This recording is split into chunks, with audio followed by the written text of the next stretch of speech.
Welcome to the Spoiler Alert Podcast, and today we are going to be reviewing Dune from 1984, directed by David Lynch.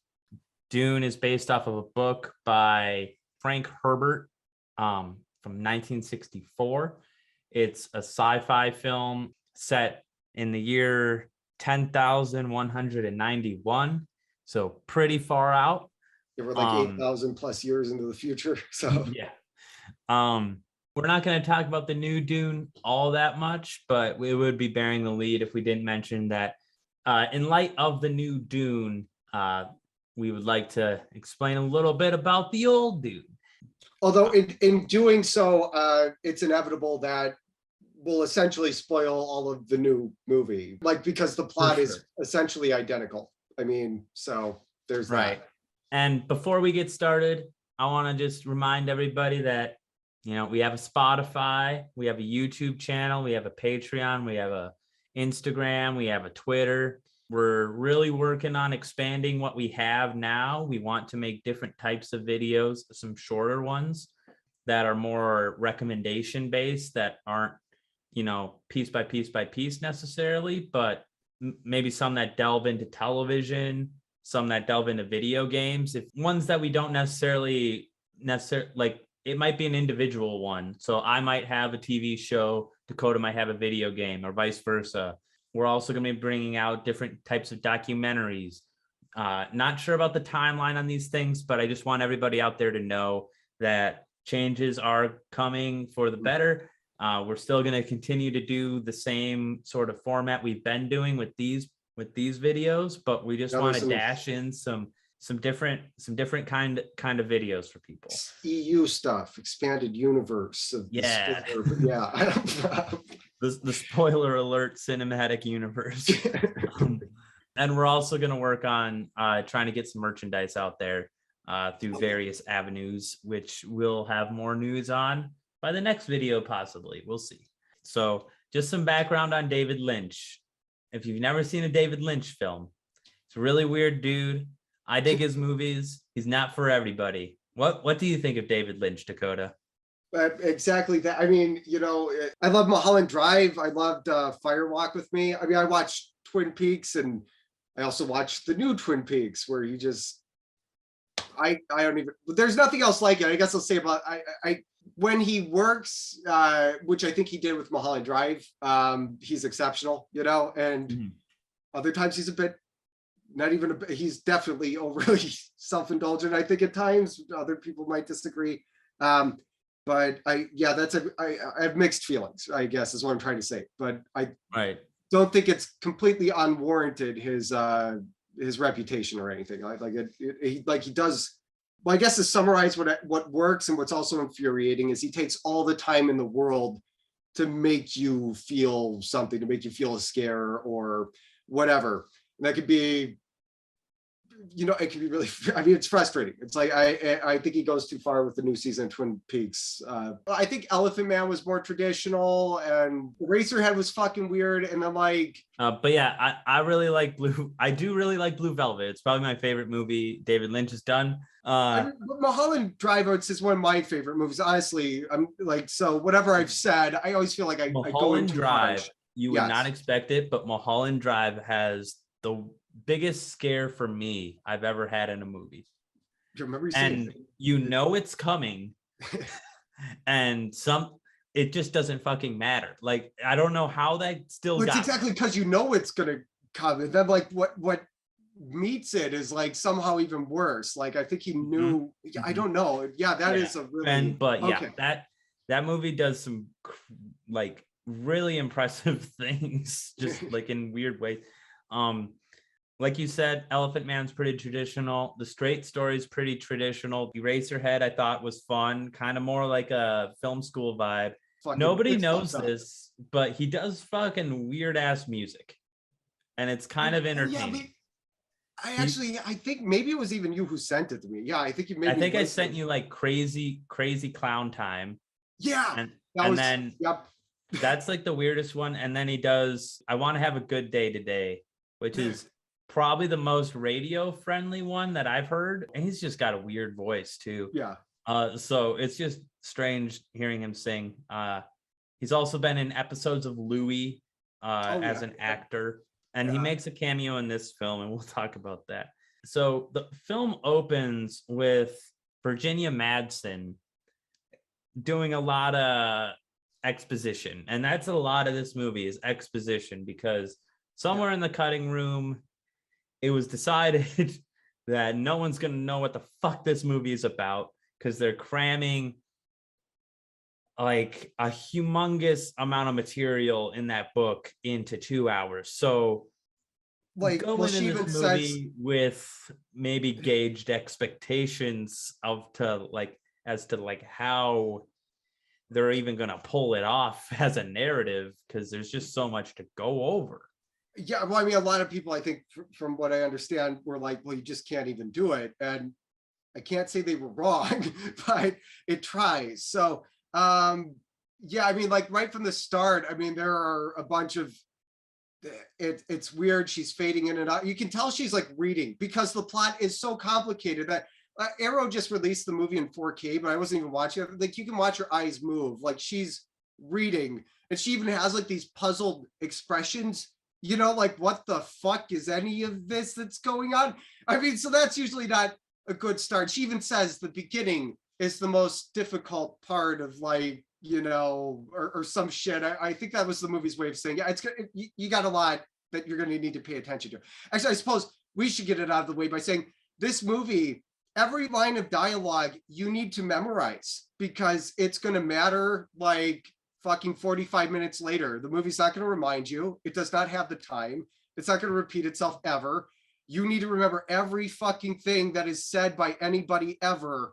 And because it'll be a revelation at just random moments, you know, it's like, Father, like, and it's like, oh, that's because he said this thing 45 minutes earlier, and see, the prophecy is fulfilled. And, you know, like, yeah, there's no time to breathe. It's just it's the most briskly paced, dense movie. I honestly think I can say that with no hyperbole that I've ever seen. So it's very dense.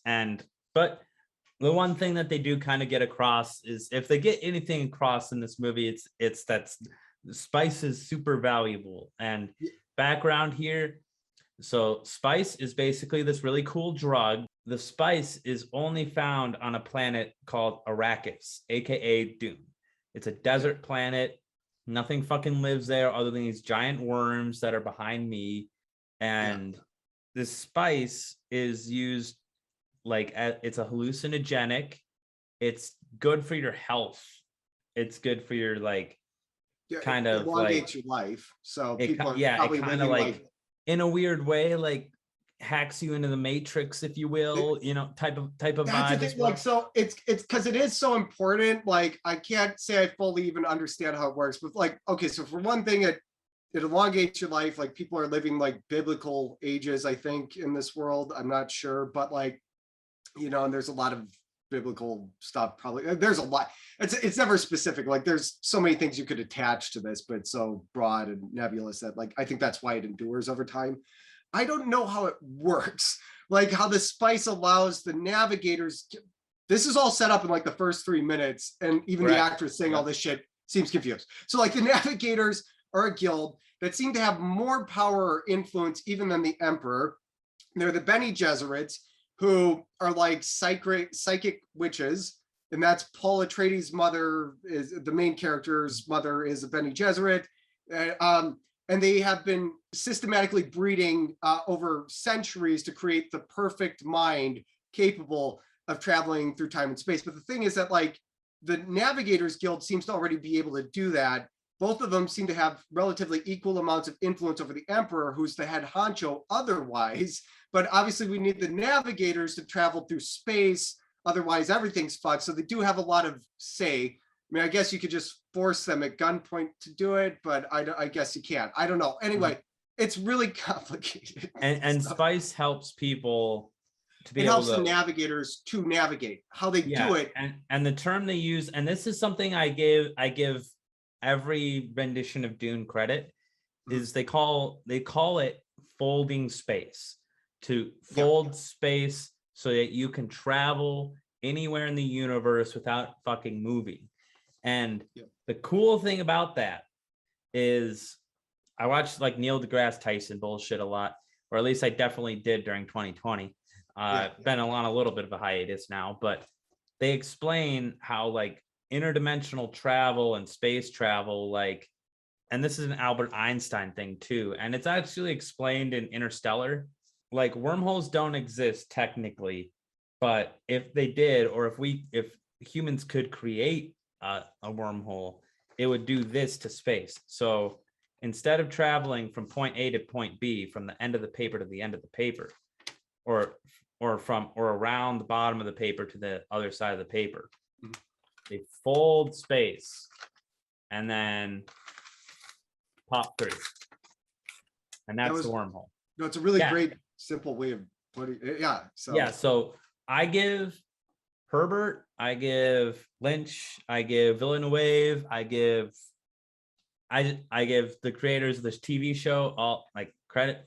I don't know. It's just it's clever, and it's actually, if not scientifically possible, it's like that was like plausible. You know what I mean? Because I'm trying to remember how he explains it in Event Horizon. It's like, so you basically go around it by folding space time, because like the law of relativity otherwise wouldn't allow for space travel or so. I can't fucking remember, but yeah. So it's the most plausible way, I guess. So correct. Yeah. Whether it's possible or not, it's the most possible. Right. And then the Fremen are enslaved on Dune. They're these people that have been, like, would they technically be native? Like, what's their background? Because it seems like a place where people would not be native to. So were they just there? Did they travel there first and just kind of stay there and then become enslaved? And that's what I'm guessing, is that like it's basically like how humanity probably branched out of Africa. We similarly branched out into the stars. I don't know, because I mean, there are like 20 Dune books, maybe not actually that many. I don't know. Like, but they seem to be indigenous. Yeah. And they're, and it's the major houses that want the spice that are coming in. I mean, that's really, I mean, the plot as it is basically what there is, I mean, to work with.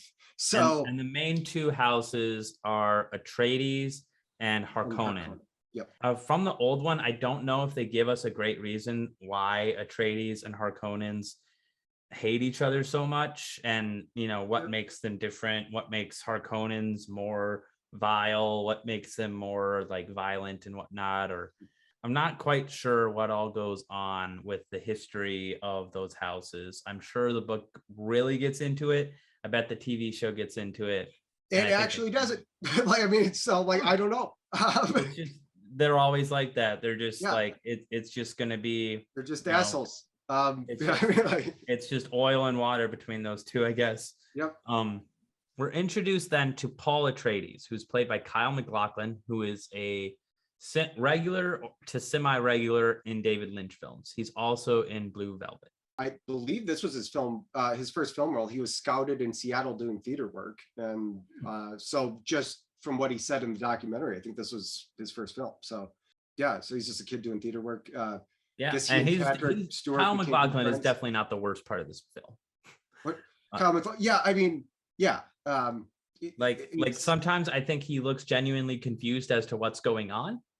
Everybody does. Oh, like the Emperor and the Emperor's daughter opening the movie, but the Emperor is doing the same thing. You can tell he's reading a teleprompter. He's like, yeah, I'm gonna make the Harkonnens lose a lot of money by wiping out the Atreides, because the Atreides are a threat to me, but they'll also be weakened from the much. So I'll take them down a notch. And then there's like, but there are space wizards instead. Like, yeah. So he seems really confused. And so does everybody seems confused for like the first 15 minutes of this movie. And then after that, just the audience that's really confused. But so I don't really want to bash Dune too much on this note, because like it was the time, but he has a training battle with one of his trainers, Patrick Stewart. And they're in these like who's Gurney, the character's name is Gurney. Yep, who's Gurney, and they're in these electric boxes that are very like, if you've ever seen the music video to Money for Nothing. Money for Nothing, yes. Basically that. Actually, so no, Money for it's Nothing. it's looks worth better. mentioning as a criticism that looks really bad. But Actually, to be fair to Money for Nothing, did that come like a couple years later? So we'll be nice to Dune. It had, Money for Nothing had 2 years on Dune, but Tron came out 2 years before this and looks a hell of a lot better. So that's true. It's a little bit of both. Like I feel like we got to mention it, but I don't want to drag it through the mud. I don't either, but there are three main things for me where this, like, sometimes the special effects really are good, like lighting's off and whatever, but I think everything they do with the fucking worm looks decent. yes, the worm looks fucking great. The worm is great. It's iconic. I mean, those are great shots. So, and my favorites easily, but I guess we'll get to them when we get to them, but they're right. It's and like usually when they really good. And whenever they peer into the worm's mouth, that's on par with anything else you'd see. You know what I mean? Yeah, but Dune special effects are really, it's kind of visually overwhelming. I mean, a lot of the time, but they're mostly good. But they're like, I'll point them out as they come along. There are like three things for me where I'm just like, that does not hold up, in a really bad way. So, but right. Yeah, I don't want to beat up on it too much that way either. So like they kind of have like a fun, like kind of master student type of teacher student type of relationship, him and Patrick Stewart's character Gurney. It's not fun in that scene because he's like, if you didn't fight with all your strength, because he's like, would you have actually hurt me, Gurney? And he's like, yeah, I would have scarred you so that you remember your lesson. I mean, like, because they're going to Arrakis and the idea, and this is, I think, conveyed a lot better because it has all the time in the new one, but Arrakis is going to be hard. And so Gurney's really trying to prepare Paul. So he says, yeah, I would have scarred you, because you need to take this seriously. We're going to be going into danger, It's easy to miss that. It's easy to miss almost anything in this movie, but that's the sentiment of the scene. And to this point, Harkonnens usually do have most of the spice harvesting, to my knowledge, right? The Harkonnens possess the planet for 80 years. The Emperor is trying to take them down a notch, while actually really trying to address the legitimate threat of the Atreides' popularity. So the Harkonnens will lose a lot of money going to war with the Atreides, and they'll wipe them out completely. I think he's being short-sighted there, but he's also said to be really greedy. This is in the new version. It does, I think, convey these ideas a lot better, though, because it has more time. But that the Harkonnens will be majorly weakened. They'll have spent so much money on trying to wipe out the Atreides that they'll not be a threat for quite some time. The thing is, though, they're going to be the only major house left. There are other houses. We never see them or even hear from them, but they're really the only legitimate threat to the Emperor. So I mean, the logical thing to do would be to keep Atreides and the Harkonnens in balanced contention, but instead the Emperor opts to wipe out the Atreides entirely because he sees them as such a threat. In every version, these spice harvesters have more power than the Emperor, if not, or at the very least, as much. Yeah, it said that the Harkonnens are richer than the Emperor. So I mean, like, you can think of like Game of Thrones, like basically the first season, you have the Starks and the Lannisters. There are other people that come to the forefront as it goes on, but the Lannisters are rich, like very rich, and that's kind of the Harkonnens. The Harkonnens have a lot of money, more than the Emperor even. So, so it's kind of a weird thing. So he wants to kind of rectify that by putting the two houses at war, and then he'll come out on top, is the idea. Oh, so the Emperor wants to pit both of them against each other. Yeah, exactly. But the Atreides are more popular than the Emperor, like politically, but the Harkonnens have more money than the Emperor. He figures the solution to this is pit them against each other. But he does side with the Harkonnens. So the objective is to wipe out the Atreides completely, which I think is short-sighted, but the movie does address that he's short-sighted and greedy. A lot of that's expanded on in the miniseries. I don't know where they're going to go in the new movies, and who knows if they even said it in the David Lynch movie, because there's so much information thrown at you at such a rapid rate. I can't remember a fraction of it. So, but another character that we kind of meet is Dean Stockwell's character, who has recently passed away, which so he's also in Blue Velvet. He's in a few other things. So he recently passed away. He plays Dr. Yue, who we'll talk more about him later, but I just felt like pointing that out right there. Paul fights a robot for more practice. And again, I was gonna say, well, oh yeah, shit. I mean, there are shields, right? So that most people use close-handed weapons like swords. The explanation is that like high velocity projectiles won't penetrate shields. So the slow moving blade, even quick slashes won't make their way through, but concentrated, forceful stabs and stuff will make their way through these shields. But anyway, when he's in training, I was also thinking those look really deadly. Isn't the idea of training to like, I mean, you probably don't want to die in your training. It's to prepare you for the real deal, but not to kill you. But I've seen that kind of trope in other movies like Tomb Raider, where like Angelina Jolie's going up against a fucking like, robot with buzzsaws and shit. I'm like, don't you want to save that for the real deal? I mean, I don't know, but whatever. Yeah, a little more violent than like the floating ball in Star Wars. Yeah, which I wanted to draw comparisons to Star Wars, actually. I mean, now that it's been brought up. So like, obviously the novel would have come out before Star Wars. And I would be really surprised if setting it on Tatooine, and there's obviously a very similar kind of hero's journey with Star Wars. Sure. So, and if nothing else, The Mandalorian, holy shit, rips off Dune in the second season, the first episode. There's a giant sandworm that they have to, so, I mean, I think its influence can be felt. It is really an influential work. I mean, even if I haven't read it, but apparently it's the best-selling novel, science fiction novel of all time. So again, I own it, but it's an intimidating book. Like it looks like, I think it's over like at least over 800 or 900 pages. He has a vision in his dream of Sting, which I forgot the exact details of that dream, but I think Sting was there. I guess we should address that Sting is in this movie.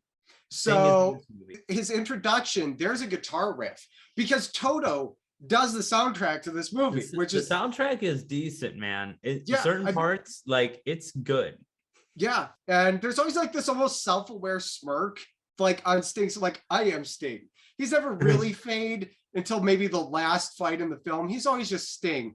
And then Baron Harkonnen, whenever he gazes upon lovely, beautiful Sting, I mean, he's a Sting fanboy because man, those are some piercing looks he's given Sting. And I mean, so yeah, but he's the creepy uncle to the max around Sting. But yes, yeah, and like Sting being in this movie does kind of break the illusion because like it does, but like I actually am almost okay with it. It's one of the rare occasions. I don't know why. I can't justify it. I just like it. It's almost so goofy. It's like, fuck it. It's a movie. Right. He's never bad, but he's always Sting. That's exactly right. He meets up with this kind of telepathic woman who again is like, I think this is kind of part more of his training to like prepare him for going on Dune. I forget what her title is, but she's like up there. She's like, at the top, very experienced. Yes, very high ranking, like telepathic, psychological, fucky person. Yeah. So I guess we should, I mean, like, it's complicated. All right. So his father had what would you call it? Love affair, I guess, with a Bene Gesserit, but he never married her because he wanted to keep his political options open. He didn't want to. I mean, you can tell they love each other, but for political reasons, to better the house and everybody under them, he had to keep his marriage options open. So he took her as a concubine. So, the thing is that the Bene Gesserits only produce females. Paul is the first male produced from a Bene Gesserit. But there is a prophecy that a male Bene Gesserit will come to pass and will do all these things or whatever. But I mean, they've been calculating for centuries. So when Jessica decides, out of her love for Paul's father, to have a male child with him, they see this as pure hubris. Like, because there is this prophecy around that. But but she even says their game is made in centuries. You're nothing special. And you totally fucked up. Like that, your kid isn't special. It's like the Fight Club message. Like, what the hell made you think, out of your love, that you were going to produce the Messiah?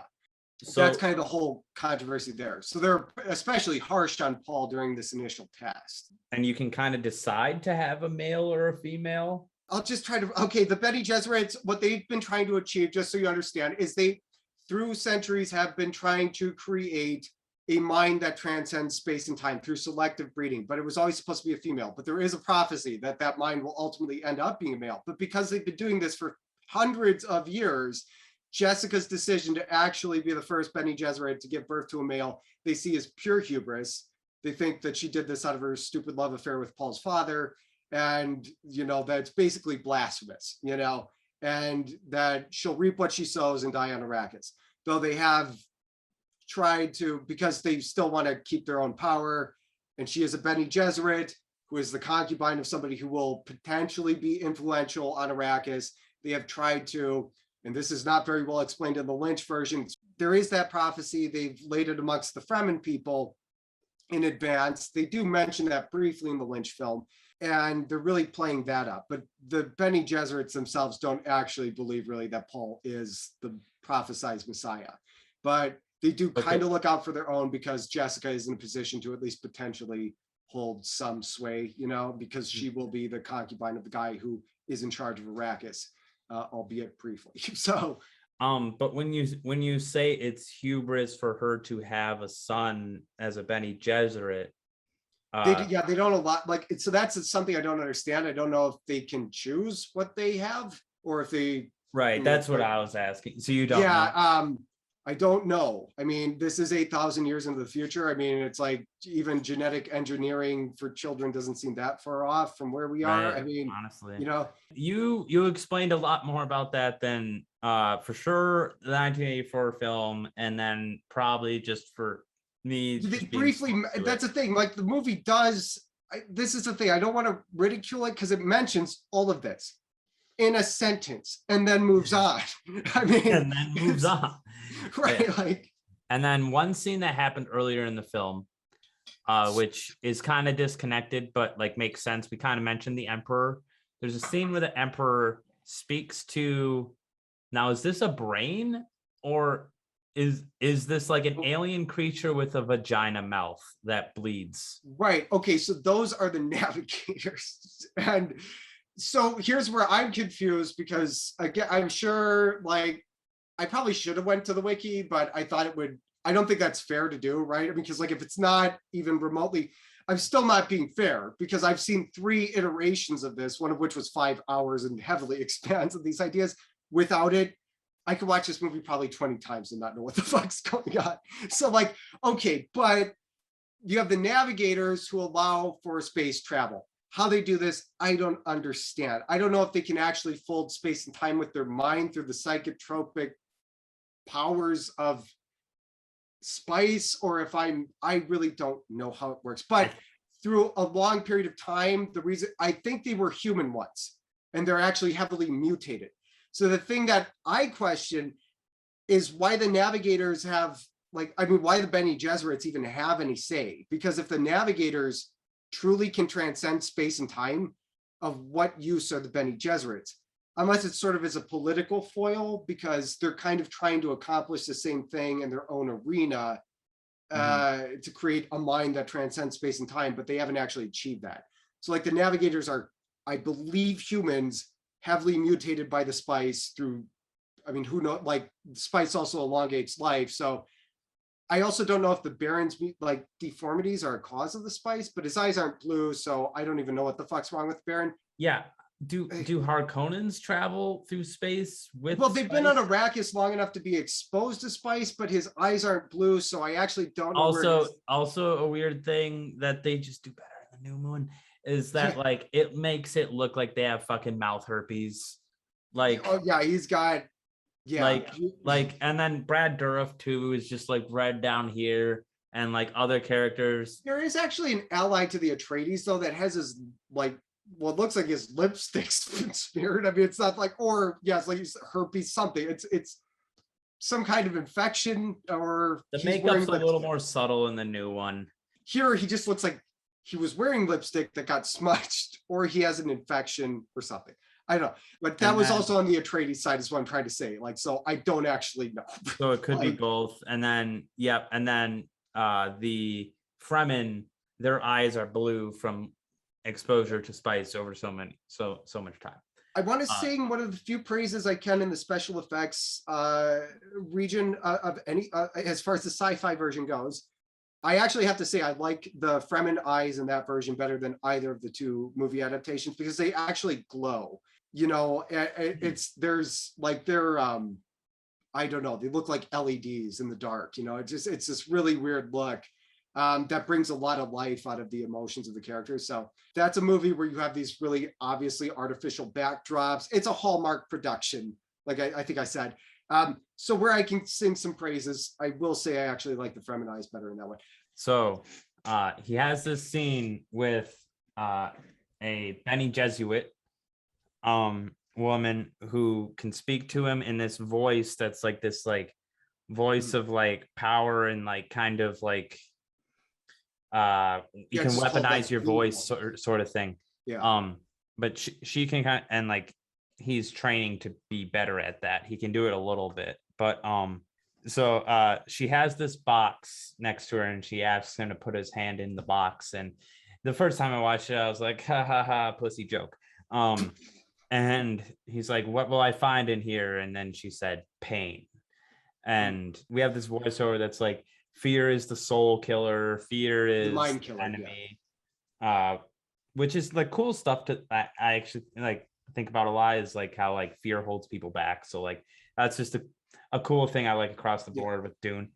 Looks a little cheesy when we see his hand like burning, and I'd actually disagree there. I like the way it was done better in this one. I honestly have to say, like, I know that sounds weird, but like where a lot of it's what she's saying too, like imagine the flesh melting off your bones and we like see it bubbling and melting, and like it's the effects might not, again, you know, they're passable, maybe there's a lot of smoke to conceal, but I just thought like the damage being done and kind of visualizing what's actually happening in the box and verbalizing it too. Yeah, I like that a bit better, but that's just, I mean, you know. Fair. So he feels a great amount of pain, and she has a poison needle to his neck, so that like it's like instant death if he like reacts wrong or does something, you know what I mean? Yeah. But he keeps his hand in the box longer than anyone else, and she really loves him for that. So like he's definitely like next level, kind of got some sort of like chosen oneness to him. Yeah. So after we have the scene with the box, we're introduced to House of Harkonnen. We're introduced to the Baron. He's this gross fuck who gets his warts and blisters drained, and it's effective in making him very vile and unlikable. So in that way, I give him credit, but it's also almost so bad that it's like hard to watch the movie. Yeah, I mean, I don't know. I love it, but I'm probably just sick. Like, those are some of my favorite scenes from Lynch's. Like, as absolutely great as Skarsgård is, you know, and honestly, the guy in the sci-fi miniseries, like, he was pretty good too, actually. I mean, he plays it a lot more like the original actor, whereas Skarsgård's is very different. But it's similar, but it's different. But I also agree, this will sound really fucking weird, with Skarsgård's sentiment. One of my biggest criticisms of the new Dune is a lot of characters, when you really think about it, don't get a lot of scenes, but damn, the Baron needed more scenes. And more than that, Skarsgård felt that the Baron needed to be naked more of the time, but I know it's PG-13, but he seems to be willing to bear it all. And he's like, the Baron's scarier when he's naked. I'm like, yeah, actually, you know, because the only time we see him is like he's kind of in this Darth Vader steam bath thing, you know, and but Lynch's version is like PG-13. And like I thought it was R, like from my memory. I'm like, some of this stuff is so sick, like pulling the heart plug and just like it's also debauched. I'm like, how did this make PG-13? So I always just thought, like, yeah, I was he thinking, kind of rapes a guy. Yeah, I mean, it's so like it's heavily implied that like it's implied that he pulls the heart plug of a very not necessarily underage, but like young. He's all like quaking in the corner, like putting these like, and you know, the Baron's like, He's giving him the same look he gives Sting, and this kid's like, I gotta get the fuck out of this room. But like, and yeah, no, the Baron gets all hot and bothered. He's turning red and shit. And then yeah, he just like flies over to him, rips his heart plug out, just like smearing the blood on his face. Sting's getting excited. Everybody's but it's so fucked up that like I there's no other version actually compares to it. So I think like that's probably one of my favorites, just because it's fucked up. So my next notes are Paul and his father leave for Arrakis. Yeah. And then also the note after that is the pussy mouth brain fold space. We get like some trippy fucking shit about that happening. What I understand that in hindsight to be from watching external materials, which is not fair, is that is the navigator bending and folding space and time. Again, I don't understand how exactly, but and also the stars look like spice, but they only look like spice as portrayed by external materials. So I don't even know if that was deliberate or not. Anyway, but that's the gist of it. So these people really make the universe go round. They're really important. The navigators, the mutants, and I don't know. And then Paul and Atreides' troops are now on Dune, and they have special suits that they explain thoroughly. How like their water's recycled, their shit is put in their thigh pads. That's actually like the new one is as gritty as it is, does move away from the dirty details in that regard. Yeah, I bet though. Yeah, I'm willing to bet though that in the new one, if you paused and that like when he was reading through the book and it showed the suit and they had the different diagrams, I bet it said some little it goes here. There. And then I have in my notes, there's some bad voiceover / telepathy going on. I suppose we should talk about the voiceover because yeah, that's kind of relevant to like what I mean, definitely need it in this movie, but like it's also even just it doesn't help a lot. It's necessary in a sense. It's also kind of surreal, like which suits David Lynch in a way, you know, but like this is a movie dealing with sort of telekinesis, but actually hearing voices never is actually related to any of the telekinesis in the movie, which is kind of weird, or the psychic Bene Gesserit powers. So it's kind of weird. But what it does is it's not expository. It's actually completely the opposite. Every actual line of dialogue is expository in this fucking movie. There is no time for any actual emotion or any character exploration. So the only time you get it is through them telling you what they're feeling through their thoughts in the voiceover. So it's like, I love my son. And it's like, that sounds stupid. I mean, it's a little, you get more than that, but that's the sentiment, the gist of it, you know, or something. You actually need it because the movie does not pause to allow what could have been a dialogue exchange, you know, where she's talking to her husband. The movie doesn't have time for that. Has no time at all for her to talk to her husband about how they love their son so much. So we have to hear her thoughts about how I love Paul. I'm so proud of him. I mean, we do get one scene with his father, but that's it. I mean, or any other character. They always tell you what they're feeling through their voiceovers. So it's the only time in the movie there's not expository information. So that was kind of like one of the criticisms that was a bit misleading. There were a couple of others. So, and then this next scene, we're flying through Dune, kind of getting the lay of the land, explaining where the harvesters are at, how like they work, and then we see signs of worms.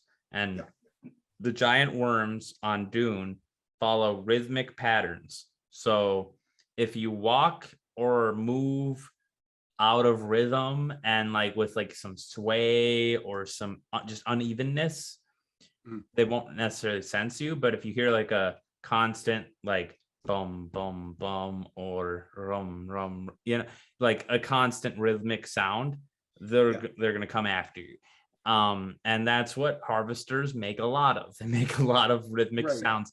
So they fly by this harvester and they see like lightning in the ground and that like a worm is coming and there's signs of a worm, and they call down to the harvester and they're like, you gotta get the fuck out of there. And they land and they save some people. And David Lynch is the cameo of the guy like in the boiler room. Only guy to be unlucky enough to not get saved. Yes. Yes.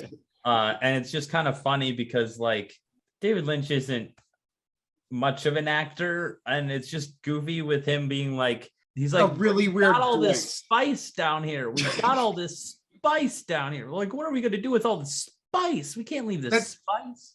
That's every David Lynch performance I've ever fucking seen. it's that in Twin Peaks and that Louis episode Josh showed me. He's just screaming spice. You know, I don't fucking know. It's like in the new one, I kind of hope that the voice of the radio, because we don't see that person, but we get the voice of the radio.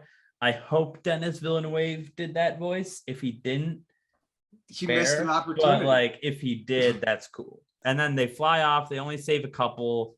The worm eats the entire harvester, which is just, you know, shows the power of the worm and the worms and like how like what. I mean, it's not like it eats it by a little. And like that looks good. That entire Yeah. scene looks pretty damn good.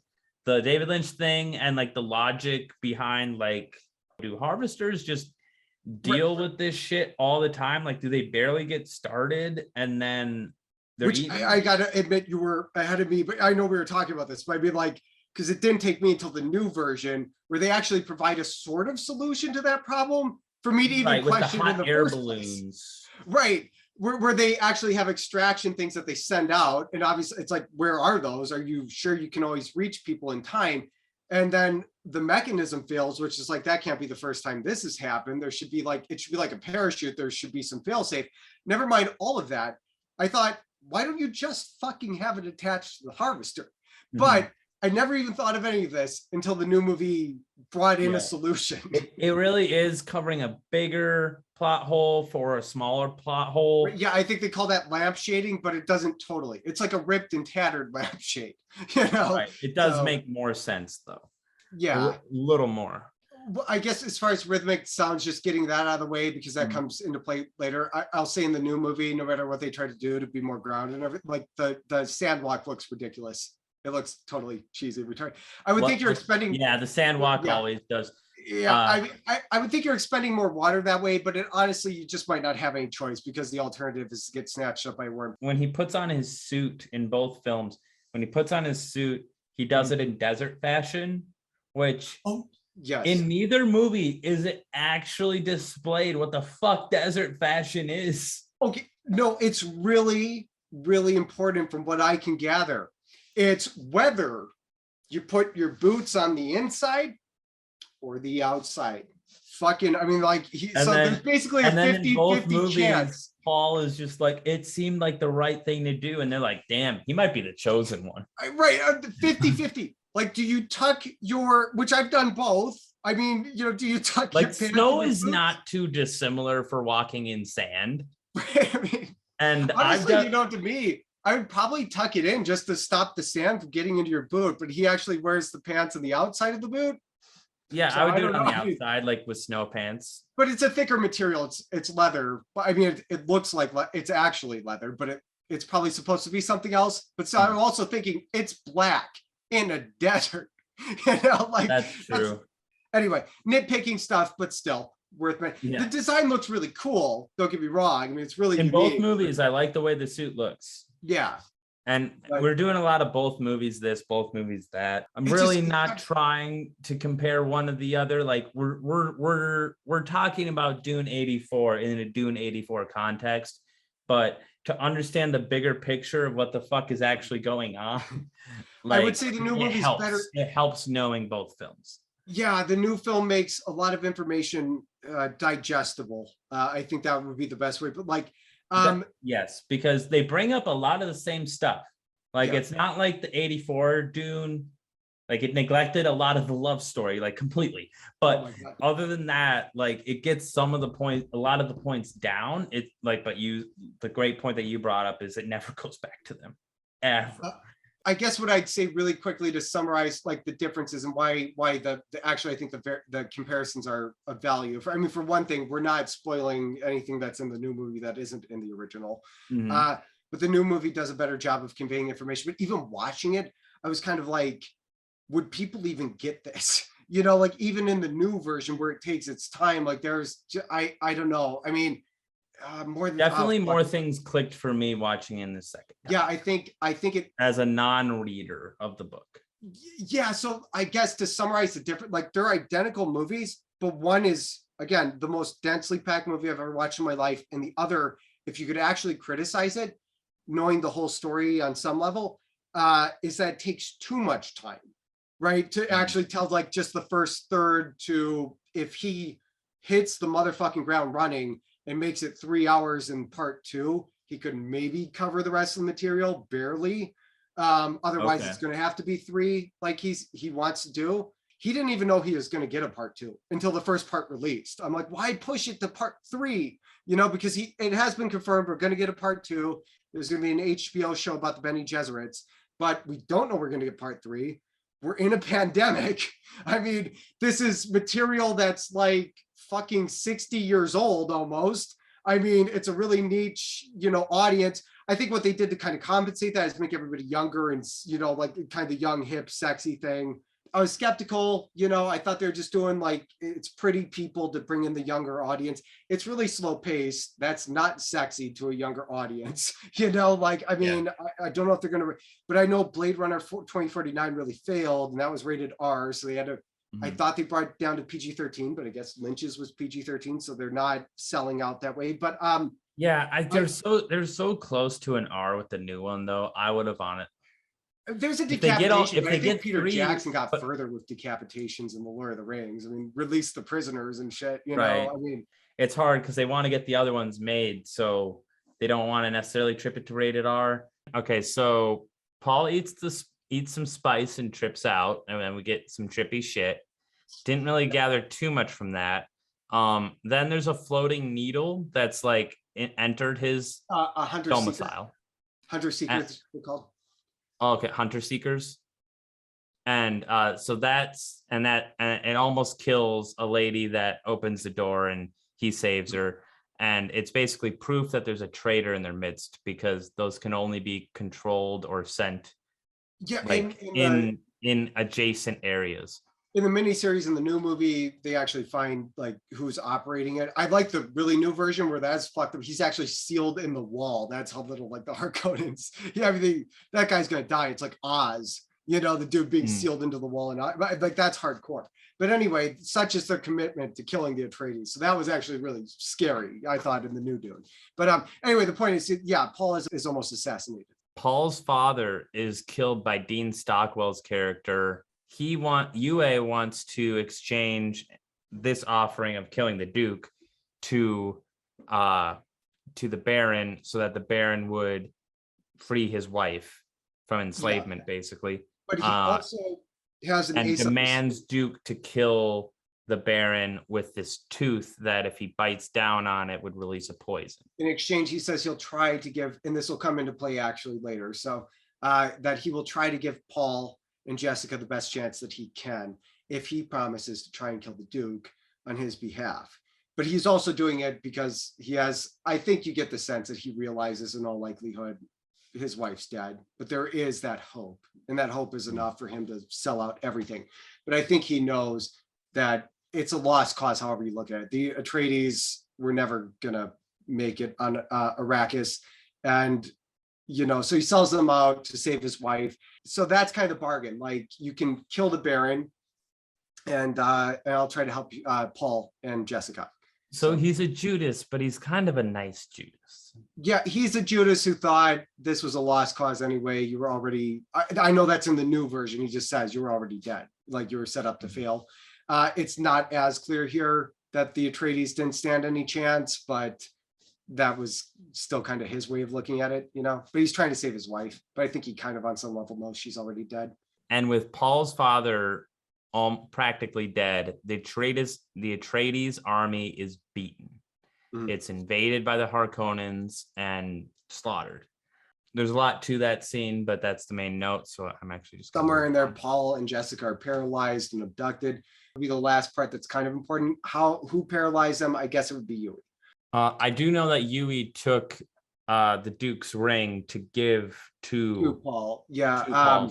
So that probably is the case. He probably paralyzed Paul and then gave him the ring. What I was going to say, and again, the new version does this way better, because I'm pretty sure of this, that the Lynch version never actually says why they can't just outright kill Paul and his mother, which is a big problem, because in the new version, like they're like, well, because we might face a Bezzy-generate truthsayer who's like a human lie detector, and we promised in that version that we would not kill Paul or the mother directly. So we can say we just dumped them off in the desert. We didn't kill them. We just left them for dead, and technically keeping the bargain that was established in the new movie. Here, it's to hide evidence, but why? Everybody's on board with this.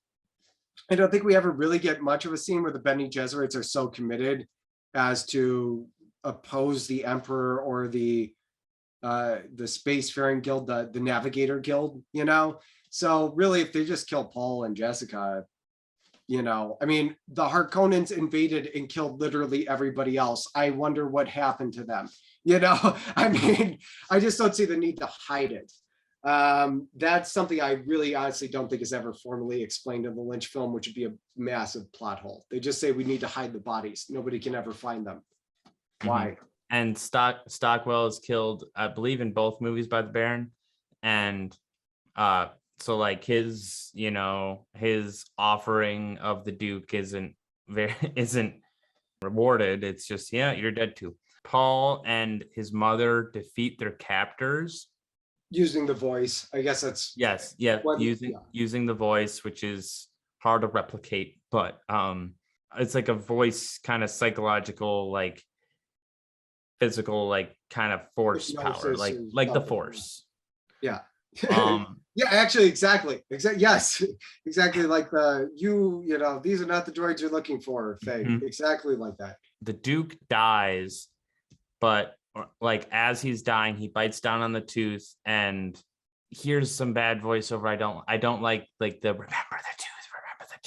Yeah. I don't really like that part. I think the idea was just that he's so drugged up, he has to try and remember what he was even told. He doesn't know what's happening. But yeah, I mean, I suppose. The Baron is just out of the way, though, so the Baron doesn't get poisoned at all in the 84 version, but Brad Dourif dies. I obviously love Brad Dourif. He's playing sort of a prototype Grima Wormtongue character, but he's gone now. So this is like a purging of all of Paul's allies, because Max von Sydow's character, who was the pilot when they were looking over the worms. He's a Fremen that instructs him. He's kind of like a Fremen ally, Yeah, he was like the pilot.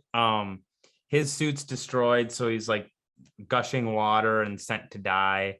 Paul and his mother evade, or like on the run from a worm, and use a thumper to try to distract one for a while, but they can't get that far away, and then a worm is on their path, and then all of a sudden a different thumper shows up, and these thumpers are stakes you put in the ground that go boom, boom, boom.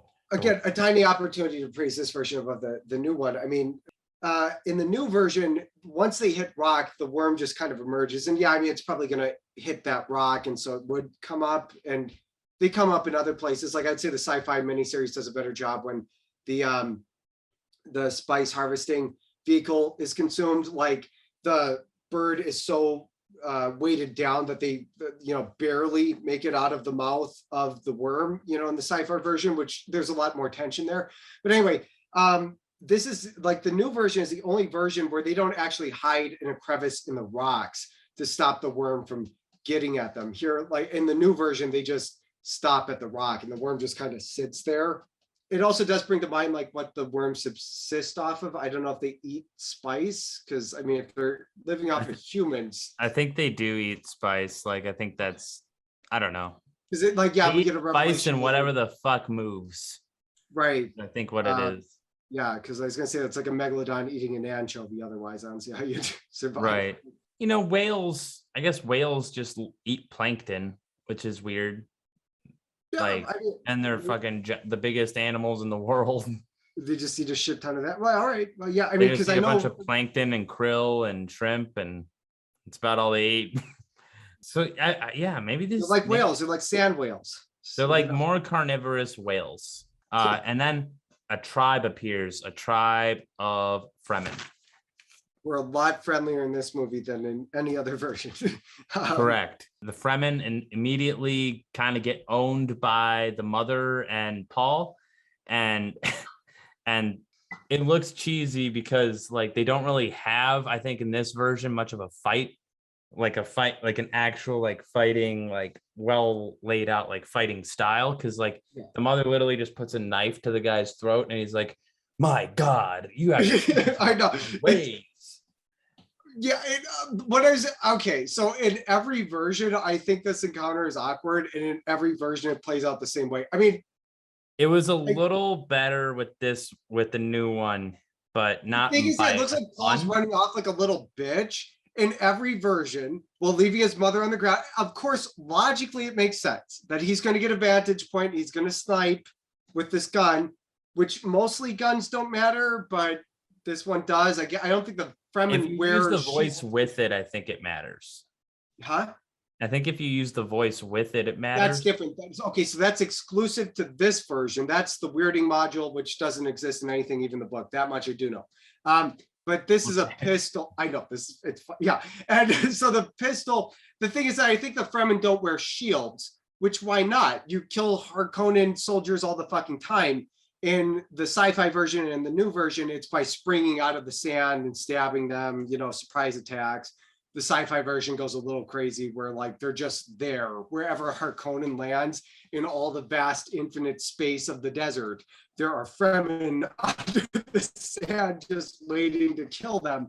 But whatever. Anyway, yeah, so I don't know why they don't take the shields, but whatever. Paul takes a pistol, gets at a vantage point, is ready to, that happens in every version. I just think he always kind of looks like a bitch running away from his mother who's pregnant. Of course he has to do what he does. It makes logical sense. It's not a good.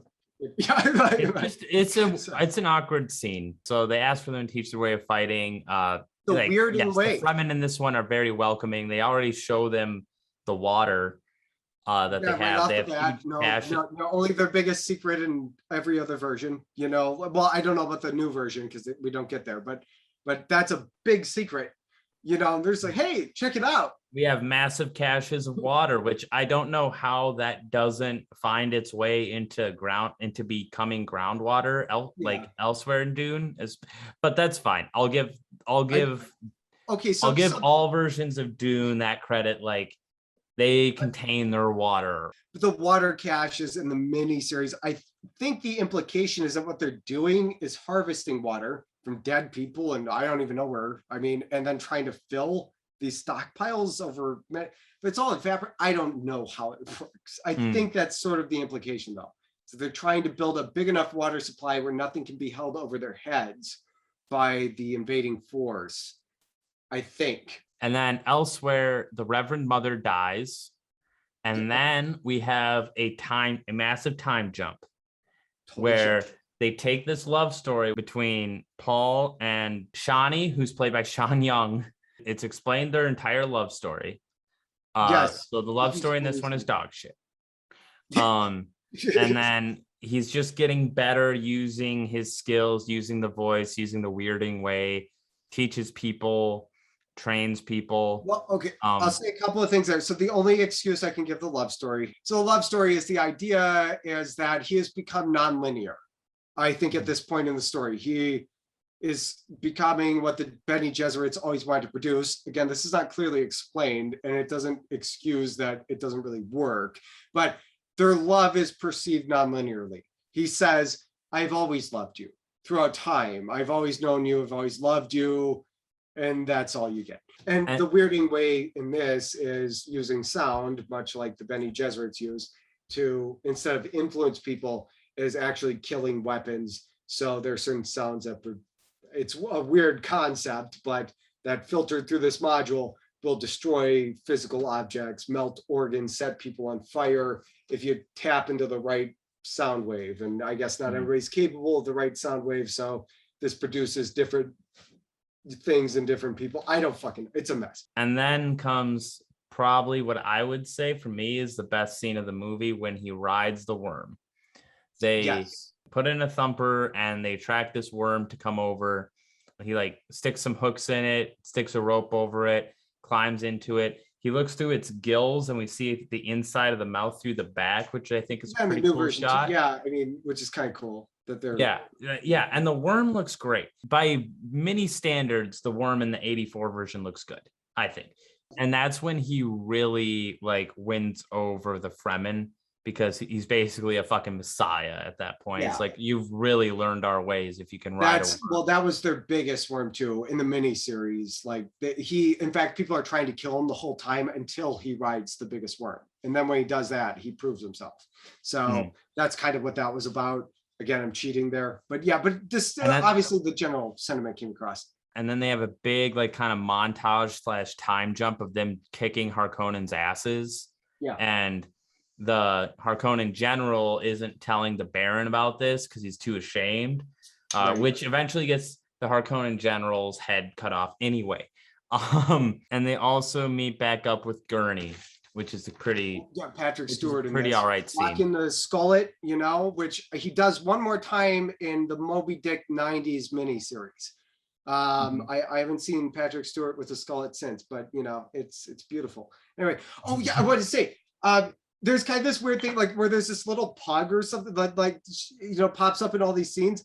And then when Atreides is attacked by the Harkonnens, Stewart rides into battle with a pug strapped like a baby to his chest. He's like, and then we never see the pug again, but he calls Paul young pup. So I'm thinking something bad happened to that puppy. There's this whole backstory about this little puppy that shows up in the film. It's like Apocalypse Now. It's like, we got to go back to the pub. I don't know what happened there. I don't, but it's just gone after that. Paul drinks the water of life and trips even harder, which we didn't really, I don't think it was super well explained what the water of life was until we had it. I do like in this version that we know it's hardcore because they bind him. Like, yes, what's he going to do? Tear his own dick off, gouge his own eyes out? Like, this is not everybody who's ever attempted it. I wish I just knew what the water of life, what the fuck it was. It's explained better. It's what his mother had to take. And again, the miniseries covers all this. So his mother ingests the water of life to ascend to her new role as this, whatever new mother Bene Gesserit. She's like the highest one, but she was pregnant at the time, which produces Paul's younger sister, who is like not even human. She just sees everything. She's the universe. Like she's, and we get kind of that at the end, and it makes no sense. And that kind of happens during the time jump with the love stories. That is his sister is born. But it's almost incomprehensible. But yeah, I mean, who's the father of that child? Was she already pregnant? It was Atreides' father. Yeah, but I mean, but the thing that made her into such a freak was that she took the water of life, and this is never in the movie. Well, maybe it is, but it's never explained. Whatever. Anyway, that she takes the water of life while pregnant, which has never been done. That means the child sees everything at once. Time is non-linear. She's a freak of nature. So she's even more powerful than Paul. In a way, and so that's where the little girl comes from. It's much better. The mother was pregnant the entire first half of the movie. Yeah. So now really the Fremen and Paul go to battle for the big final battle scene, and they say, "Long live the warriors" or something like that, and it's a pretty rousing speech. It's short, but it's rousing. Or "Long live the fighters," something like that. The key part is that Paul is now riding a giant fucking worm into battle. Yes, and they blow up a wall with some atomic bombs, which is pretty cool. Sand storm, I guess, enshrouds their attack or approach. And at this point, the Emperor is totally on the Harkonnen side, but he's mad at the Baron. He's like, "Why do you fucking suck?" And the Baron's kind of tripping out. Paul's sister, this is when she gets fucking witchy as shit. She mind fucks a telepathic woman. What's it called? In the movie, it appears as though she's just an envoy, which what kind of asshole sends their little sister as an envoy in this dire situation? But in the miniseries, she was actually captured. So but yeah. Well, she's a fucking secret weapon because she's fucking witchy as shit. they're riding in on worms. The sister kills the Baron by, didn't she pull like a heart plug out of him or something along those lines? I can't remember. Or fucking she nipple slashes him straps or across something. The face, and like so he's got like this almost smiley slash mark, and then he just goes like flying out of control. Then a hole in the wall opens. Pulls some nipple straps. Oh yeah, you're right. Yeah, you're right. Yes. She rips the bondage gear off and then he flies into what was going to be the wall, but then the wall got fucking collapsed, and then he flies directly into a worm's mouth. Which is like, I don't know if that whole chamber was pressurized or something, because he goes flying out like it's a fucking airplane or something into the worm's. Yeah, and she even had to adjust not to fly. And she's just on an extra fucking level because she's like fucking tripping out, like in the wind, like looking at. I know that fucking scene. Yeah, she's got like a knife. There's fire in the background. She's like, ha ha ha ha. That's a great fucking. Honestly, that's my favorite, like non-worm. Well, I guess it is worm related. Non-main character related scene. It's really confusing, but it's like, yeah, it's just creepy as shit. So, and then Paul fights Sting with the Emperor's blade. So like Sting is at this point is like the only fucking Harkonnen left, and the Emperor is still. Well, he's not, I mean, because there are other gingers in the crowd. I'm like, those are probably Harkonnen. So like when Paul's like, there's a Harkonnen in your midst, it's like, yeah, there's several.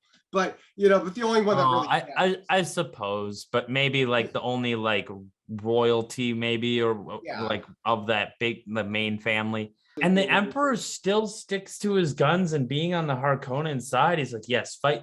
You can fight with the Emperor's blade. Right. And Sting does get some kicks and knocks in and shit. So after an actual pretty suspenseful battle, Paul kills Sting. In the name of peace and love for all of time. He even shouts at the dead body till it cracks the temple, which is kind of biblical, in the name of peace and love. And it's just going to be benevolent after this point. So, and then they chant Mordib, which is Mordib, given name by the Fremen. Messiah, I think. Yeah, it basically means Messiah. And then it starts to rain. And what I think he's doing, and this is something I was thinking when I was watching the new version, I'm like, is there a reason you couldn't just bring all that water from Caladan? Because I'm sure we have water purification 8,000 years into the future that's doable. Is there a reason we couldn't just import water? So I don't know the answer to that because we have these massive spaceships in the new version. But in any case, Paul, I think the idea, because we do cut to Caladan, is that he's bringing rain in. And because the waves on Caladan start to rise and crash, and he's doing something. And I think he's bringing the rain through space and time from his home planet, because Sean Young's like, tell me about your home world, and there's water aplenty, all that shit. He's bringing it to Arrakis. I think that's the sentiment of that scene. It's so confusing, I don't know. But why cut to Caladan otherwise? And then it cuts to the credits with giant waves going over. And then they do the strategy of doing the credits where you see the actor and then in alphabetical order. So like we like Brad Dourif, but he's like up there, even though he's like third. And the first two you don't even fucking remember. Like it's just goofy as shit. And that's the end of the movie. Yeah. Now let's move on to place in society. We've touched on this a little bit. You can see things in Star Wars. You can see things in the Matrix. You can see things in a lot of different, more successful films. Dune was written before Star Wars, but the movie came out after, and everything was chasing the success of Star Wars. So that's significant. But what I was going to say is Dune does have a lot of influence. So Mass Effect, the trilogy, I mean, I know you're not big into games, but that is considered one of the biggest video game franchises, one of the greatest games of all time. The kinetic barriers are definitely lifted from Dune. There are even giant sandworms in the second game taken from Dune. Star Wars, like I said, The Mandalorian takes giant sandworms from Dune. I mean, its reach is definitely out there. But what else I was going to say is in the world of video games, this is going to be a really nebulous connection, but I'm going to make it anyway. Dune 2 was a sequel directly to the film produced by Westwood Studios in 1992. Dune 2 was the first real-time strategy game, really kind of ever, and that influenced Warcraft, which, well, obviously with World of Warcraft, it changed genres and became more like EverQuest and Ultima Online. It became, an MMO. But without Dune 2, we wouldn't have had Command and Conquer, which was another EA. We wouldn't have had Warcraft. We wouldn't have had StarCraft. We wouldn't have had ultimately World of Warcraft. Hugely influential game. But what Westwood also did before being devoured by the sandworm that is EA, because that's a death sentence. If you get acquired by EA, you make 1 or 2 games and they eat you. So, and then you're dissolved. But they made the Blade Runner video game. Blade Runner was considered one of the greatest 90s adventure games of all time. Really revolutionary as far as its use of CGI. In its cutscenes, it's really ahead of its time, that game. But anyway, so like Dune's influence is wide, and a lot of things happen because of it. There are like 50 sequels. There are the Sci-Fi Channel series. Like, the effects aren't really good, but James McAvoy's in the sequel Children of Dune, which adapts like 2 of the sequel novels, and it's got a lot of actually great talent in that one. But I don't know. A lot of things came out of Dune. The movie might not have been the greatest movie ever, but I also want to kind of say that, went the route of adapting the full book in 2 hours and 15 fucking minutes. And that was bold. Right? Like, it did not cut anything. It didn't cut any of the terminology. It didn't condense anything. It did the love story. But I wonder what this Dune would have been like if they gave it 2 more movies. Yeah, exactly. Wrapping thoughts. Jodorowsky's Dune is considered like one of the greatest movies ever made. Back in like the late 70s, and he acquired some of the biggest fucking talents, man. Like H.R. Geiger, I think that's how you say it. I've always said Geiger. I've heard some people say it. Before he was ever commissioned for Alien, he got Mobius to do all the storyboards. And since then, obviously it has not come to be, but he has produced his own graphic novels, one of which was actually illustrated by Mobius. Orson Welles was going to be the Baron. I'm trying to think, David Carradine, I forget who he was going to play. Like, Pink Floyd was going to do the fucking soundtrack. This thing was like legendary. Orson Welles would have been a good Baron. Yeah, I guess he bribed Orson Welles. Like, he went into the restaurant, Orson Welles was eating and drinking. This is according to him anyway. He's like, being very Baron-like. Yeah, he bought him the finest wine. He's like, please be in my movie. Or he idolized Orson Welles, and Orson's like, I've got too much as it is. He's like, I will let you eat here I'll work it into the budget. You eat here every fucking day, drink everything you want. He's like, I'll do it. And like, that was, so he got Orson Welles on board as the Baron, and like, it just was a dream team assembly. And it just never got made. Honestly, I don't know if it ever would have been a great movie, but it's one of those big speculations in the history of cinema. One of those big what ifs in the history of cinema. Right. The last thing I was going to say, because people always champion that version as like, oh, that would have been so much better. I think if we had gotten that version, I think people would say the same thing about the David Lynch version. You know what I mean? Like, we would have been like, it was a David Lynch film that had Toto doing the sound, it had Sting, Max von Sydow. We would have probably talked about it the same way. And it's kind of interesting that across all spectrums, they had directors in mind that were very untraditional. Ultimately, that's why Jodorowsky's version failed, but they kind of came back with David Lynch, who's definitely not traditional, much to the detriment of the film. From what you listen to about production and everything, he wanted to do things his way. Things are shot in a certain way. But I think if we got in Jodorowsky's version, I think we'd talk about the Lynch version, and vice versa. So let's move on to recommendations. I'll start with Blue Velvet. I think it's the best David Lynch film. I would also recommend one that you mentioned, like Mulholland Drive. Yeah, and then Blade Runner 2049, which is directed by the same person that directed this, Denis Villeneuve's. Sounds right. Blade Runner 2049. And then just right along with that, also since Sean Young's in it and it's like just 2 years apart, the original Blade Runner. Yes. Which I have recommended a lot, and I also recommend The Matrix because fuck it, like it's similar as well with like being the chosen one. I'd recommend Star Wars, but you've probably fucking seen Star Wars. What are some of your recommendations, Dakota?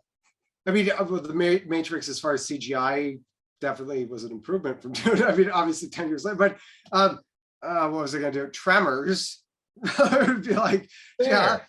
desert worms. I remember liking Tremors quite a bit. I haven't They seen made it in like so 8 of long. them though. They made like a lot of like, Okay, I saw the first three, and for sure I can say that at least as a kid, I liked the first two. yeah. One was like, I think made for the Sci-Fi Channel, Tremors 2. I could be wrong. I don't know, whatever. They're really low budget. I like them though. But the other, I was gonna say Pitch Black. You know, a lot of people think it's derivative. I think it really stands up to time. I fully acknowledge all of its flaws, you know, and I can still, after all of that, really, I do think it's massively underappreciated.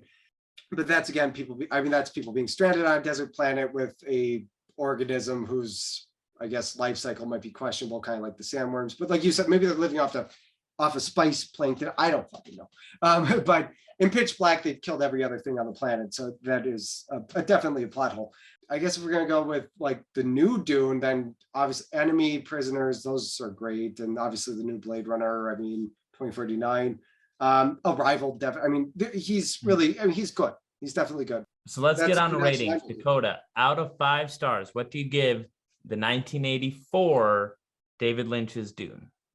Yeah, I'm not going to say it's a misunderstood masterpiece. I would say it's slightly misunderstood, though. It tried to do the impossible, which was fucking literally goddamn impossible. There's something to it.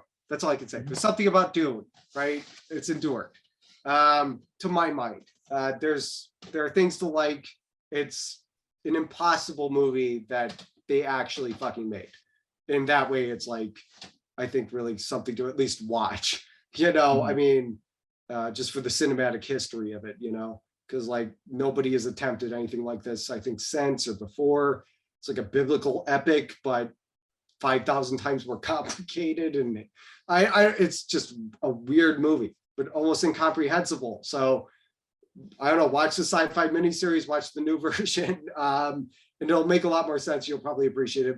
But that being said, obviously that's not, you have to take it as its own thing and as its own thing. You'd probably have to watch it 50 times to make any sort of sense of it. And you're not going to want to watch it 50 fucking times. So, but there is a lot to like. So 3.5, I think I said, yeah, 3.5. 3.5. I give it 3, but Okay. that is an improvement from the first time I saw it.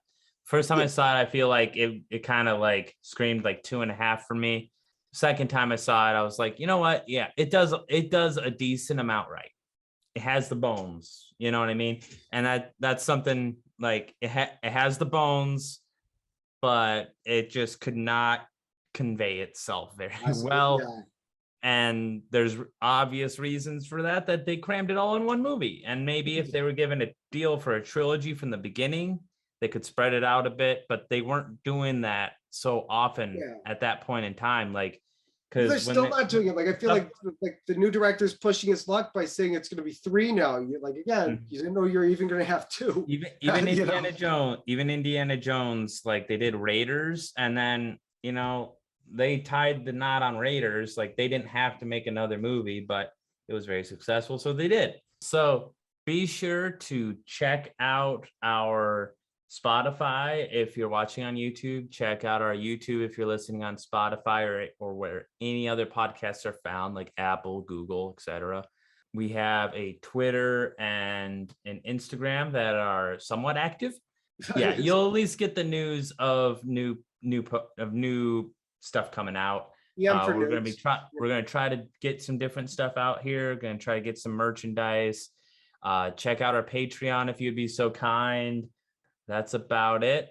I'm Nate. This is Dakota, and we're the Spoiler Alert Podcast. Have a good one, everybody.